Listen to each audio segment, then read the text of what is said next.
an ADOS dude. There was an ADOS dude named Bill something. Bill the Icon. Bring up all the dirty laundry.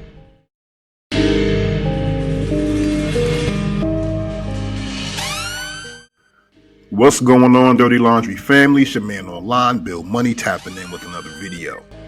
So this story has gone viral over the past 2 days. The story of the bishop out of Brooklyn by the name of Lamor Whitehead. His congregation and himself, along with his wife, were robbed at gunpoint during Sunday service. And we have the video, and I have some commentary. I want to share that with you, but first let's get into the video. Here we go. And here's the good bishop. Again, mid-sermon. Kick in the door, wave in the 4-4. All you hear is, Papa, don't hit me no more. You know, Biggie did say it best. He said, Biggie Smalls never softening. Take you to the church and rob the preacher for the offering. So, it's not by any stretch of the imagination a new phenomenon or a new idea in the realm of criminality. But again, I digress. How many of you have lost your faith because you saw somebody else die what you about to go through? Yo. All right. Yo, all right. Everybody stay still. Nobody move. Nobody move. Buddy boy right here is following directions. He's not moving.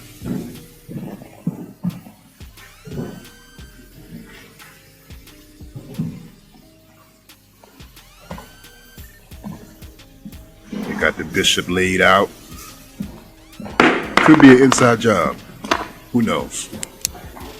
I wouldn't put it past any of these guys. Nobody move.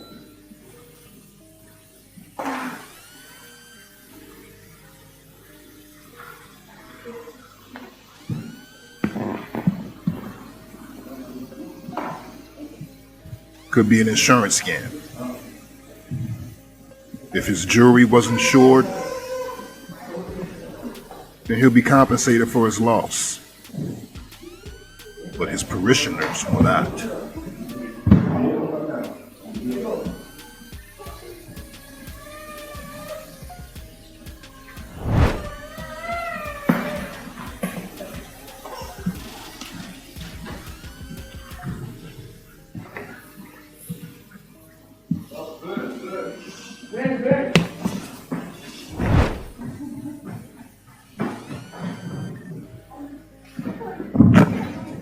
Good bishop springs into action and Come on, hustle. pursues the bad guys. Nico, go. Oh, God. Please, Nico. Stay there. Just stay. Don't move. Come here. Come.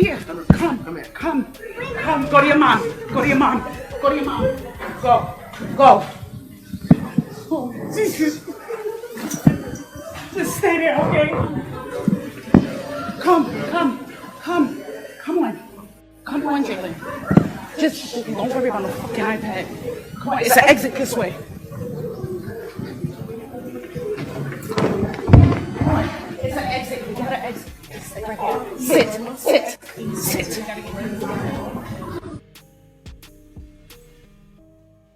Chaos. There you have it. There's nothing sacred. No, it's not. So, how do I feel about the situation? Well, me personally, I would never attend a church where the pastor looks like a rapper or a preacher. By his appearance, I can't tell if he's gonna spit a verse or put some pimping down. He's gonna do anything but preach, in my eyes. Now, as a shepherd, and you know, this is something that he alluded to in his post-robbery response as far as keeping your flock safe. Now, as a shepherd, if you want to adorn yourself with the trappings and trinkets of the world as you lead your sheep, you should expect to be a target for the wolves who wish to feed on your sheep. Now, I don't wish any harm on the brother, but I have very little sympathy for him in this situation. It's pretty much a part of the fabric of the so-called black church these days to be indistinguishable from the world as a way of being so-called relatable or down to earth. You know, to reach more people. But all too often they go too far, and soon they actually become entangled in worldly affairs, which ultimately bring about their demise. And one in particular comes to mind. Bishop Eddie Long. I can remember as soon as Eddie Long started wearing those muscle shirts in the pulpit, I knew it wouldn't be long before the walls of New Birth Missionary Church came tumbling down like the walls of Jericho. And sure enough, soon after, allegations of grooming and homosexuality brought Eddie Long down. But not only do these religious leaders put themselves in harm's way, they open the door for the wolves to come in and ravage the flock, the innocent. A bad tree cannot bear good fruit. This is fact. So if a pastor is giving in to worldly impulses, you have to know that there will be those who serve under him who will follow suit. Should not be a stumbling block to others.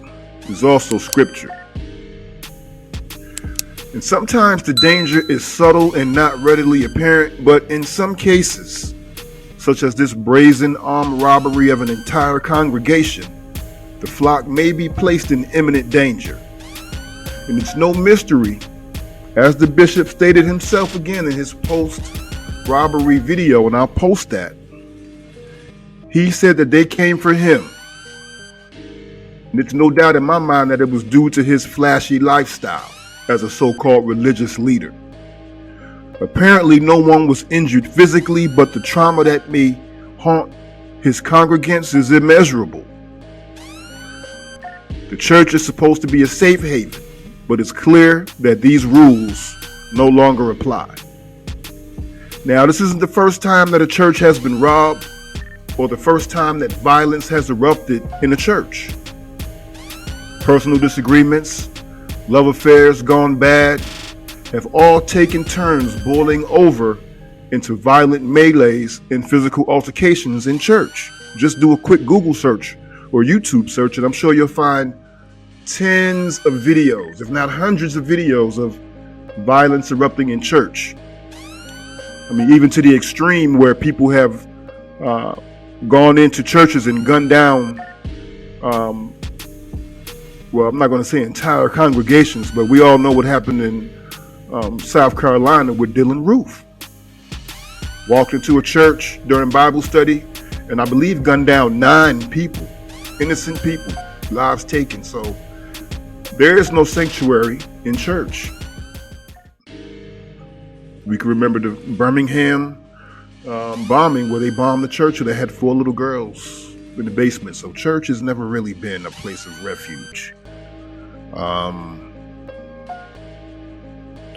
So yeah, he put his congregation in harm's way by the lifestyle that he chooses to lead and the example that he chooses to set. You know, being flashy, being fly, not caring what people think. When you should, as a pastor, care what people think. Because the image that you project, you're pretty much representing an entire faith, you know, the brand of Christianity. And pretty much, you know, everybody knows what goes with the brand and what goes against the brand. And the flashy lifestyle, even though that's something that we become accustomed to our spiritual leaders leading, it's not scriptural. And as a matter of fact, scriptures warn against those who are covetous of material possessions. You know, and insofar as his lifestyle, even in the aftermath of the robbery, he further endangered his church members. While as the robbing crew exited the church, Whitehead allegedly, in his own words, gave chase. And again, to me, this further endangered his congregants as well as his own life, in my opinion. Chasing armed robbers is a great way to get shot.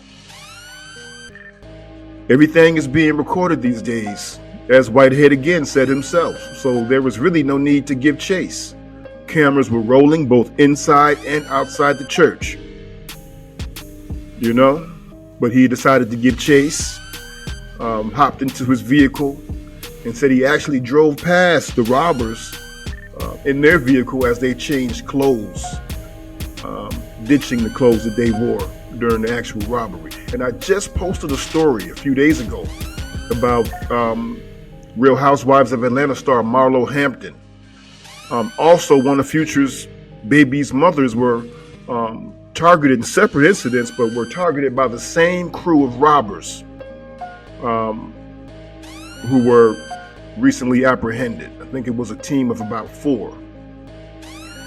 And Marlo gave a warning in her short interview and said, if you're out here flaunting luxury items, then you really need to be careful. And that goes for everyone, the bishop included. Hop down in the comment section. Let me know what you think. This is your man on the line, Bill Money, signing off. I'll see you on the other side.